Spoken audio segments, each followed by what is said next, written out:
اور دوسرا آپ نے فرمایا کہ اس قبر والے کو جو عذاب دیا جا رہا ہے فَكَانَ يَمْشِي بِالنَّمِيمَةِ کہ یہ چغل خوری کرتا تھا، مسلمانوں کو آپس میں لڑانا،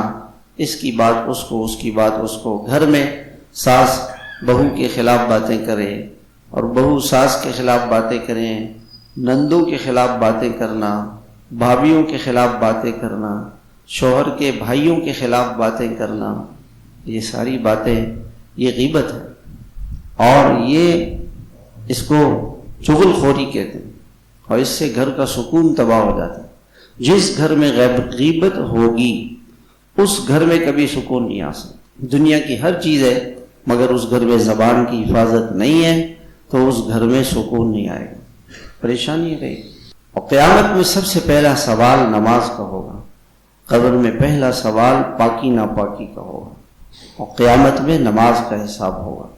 تو آج کتنے لوگ ایسے ہیں جو اس وقت قبروں میں پہنچ گئے ہیں اور ان سے حساب کتاب شروع ہو گئے ہیں، حساب کتاب شروع ہے اللہ کی طرف سے۔ تو پہلا کام کیا ہے کہ ہم گناہوں سے توبہ کریں، غفلت سے، لایانی کاموں سے جس کا کوئی مقصد نہیں ہے، اخبار پڑھ رہے ہیں، موبائل میں واٹس ایپ میں لگے ہوئے ہیں، جو گروپ میں جو ڈال رہے ہیں اس کو دیکھ رہے ہیں، چیک کر رہے ہیں، میرے سے کیا ادھر ادھر کی الٹی سیدھی باتیں۔ اب الٹی سیدھی باتیں سن کے پھر مولوی صاحبان کو فون کرتے ہیں کہ جی اس بات کا کیا مطلب ہے، اس بات کا کیا مطلب ہے۔ وہ تو ایمان کو خراب کرنے والی چیز ہے، ایمان کو بگاڑنے والے، دین کو بگاڑنے والی باتیں اور ایمان کو خراب کرنے والی باتیں وہ اس میں باطل اور شیطان ڈالتا ہے تاکہ لوگوں کا ایمان خراب ہو جائے۔